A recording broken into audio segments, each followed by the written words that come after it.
For years, Robert had heard tales about a secluded lake deep in the forest, known only to a few. Rumor had it, the lake was home to the biggest fish anyone had ever seen.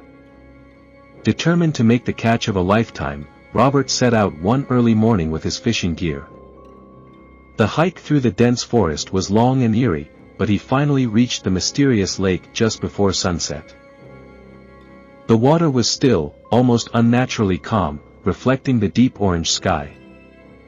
There was a strange silence around the lake, no birds chirping, no wind rustling the leaves, only Robert and the water. He cast his line, eager to test the lake's legendary reputation. Hours passed without a single bite. The silence around him became oppressive, and the night crept in faster than he expected. Just as Robert was about to pack up and leave, he felt a sudden tug on his line. Excitement surged through him as he began reeling in what felt like an enormous fish.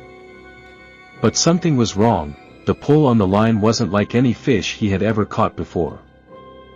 It felt heavy, unnatural, like something was deliberately resisting him. As he struggled, he saw something rise to the surface, something pale and motionless.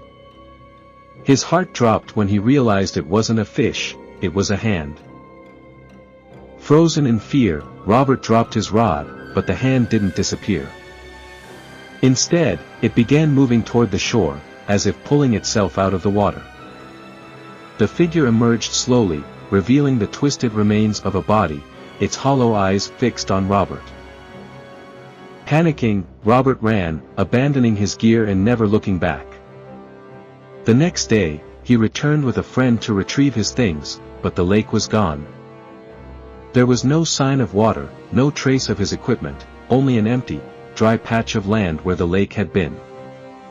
To this day, Robert doesn't know what he caught that night, but he never went fishing in unknown waters again.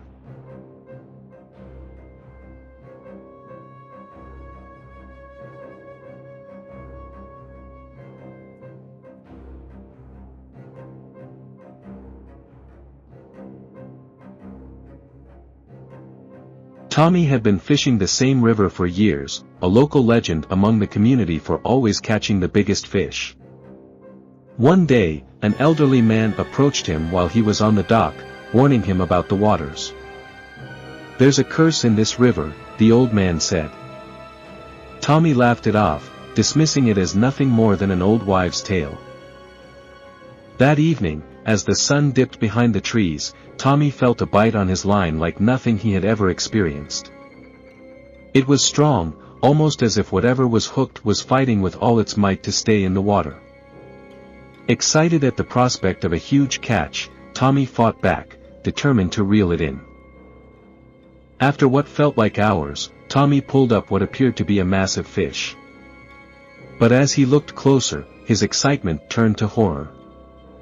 The fish's eyes were milky white, its scales cracked and broken, and its gills oozed with a black, foul-smelling liquid. Suddenly, the fish jerked violently in his hands, and Tommy felt a sharp pain shoot through his arm.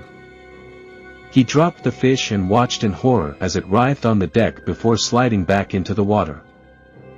The bite on his arm festered overnight, turning black and swollen. Tommy fell seriously ill. His arm became infected, and no amount of medication seemed to cure it. Desperate for answers, he remembered the old man's warning. He returned to the dock, but the old man was gone. Locals told him the man had died years ago, yet Tommy swore he had spoken to him just days before. Haunted by his experience, Tommy stopped fishing altogether. But the river's curse had marked him, and even now, on stormy nights, he swears he can hear the sound of something thrashing in the water, waiting for him to return.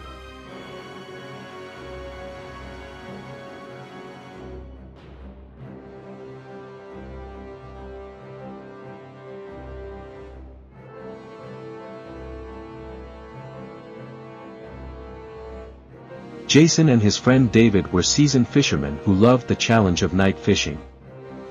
One summer evening, they set out to their favorite fishing spot, a deep, secluded cove far from the city.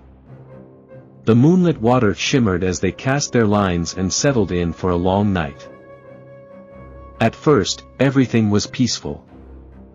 The water was calm, and the stars twinkled overhead. But around midnight, the atmosphere changed. A cold breeze swept across the cove, and the water began to ripple, as though something massive was moving beneath the surface. Jason felt a tug on his line, but it wasn't the usual nibble of a fish, it was something much stronger, something pulling with incredible force. Excited, he began reeling it in, but the line went taut, as if snagged on something deep below. Frustrated, Jason handed the rod to David and waded into the shallow water to free the line. As soon as he stepped into the water, Jason felt an overwhelming sense of dread.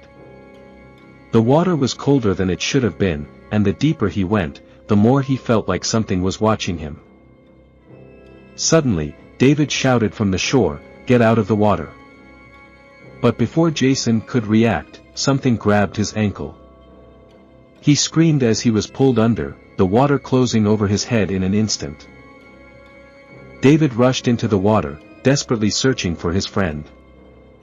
After what felt like an eternity, Jason surfaced, gasping for air, his face pale with terror. "I saw something down there," he whispered, shaking. He described a massive shadow lurking beneath the water, its eyes glowing faintly in the darkness. They packed up and left immediately, but neither of them could shake the feeling that whatever was in that cove was still down there, waiting for its next victim. To this day, neither Jason or David have gone back to the cove, but every now and then, they hear stories of strange disappearances in the area, always at night, always near the water.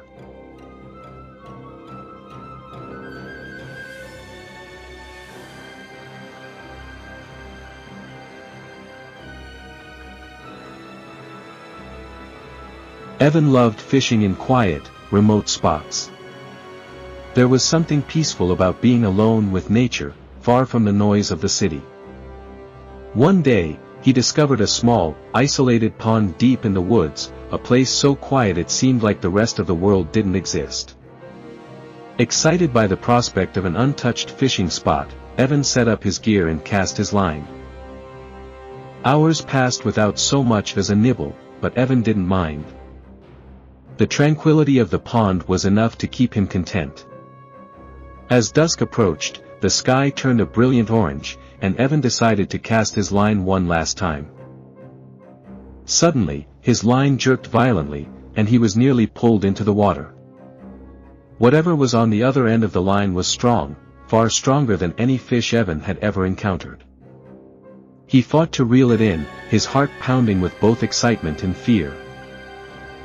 But as he pulled the line closer, he realized something was terribly wrong. The water, once clear, had turned murky and dark, and a foul stench rose from the depths. The thing on the end of his line broke the surface for just a moment, and Evan caught a glimpse of something horrifying. It wasn't a fish. It was a face. A pale, bloated, human face staring up at him from the water, its eyes lifeless, its mouth twisted in a silent scream. Evan let go of the rod and stumbled back, his heart racing. The face sank back into the water, disappearing into the murky depths. Panicking, Evan gathered his gear and fled the pond, vowing never to return. Later, he learned that the pond had a dark history. Years ago, a young boy had drowned there, his body never recovered. Some say the boy's spirit still lingers, pulling unsuspecting fishermen to their watery graves. Evan doesn't know what he saw that day, but he's never been able to shake the image of that twisted face staring up at him from the water's depths. These 4 tales of terror remind us that even the peaceful pursuit of fishing can turn into a nightmare. There's a reason some places are left undisturbed, and the waters may hold secrets that are best left untouched. In the end, the most dangerous catch may not be what you pull from the water, but what pulls you in instead.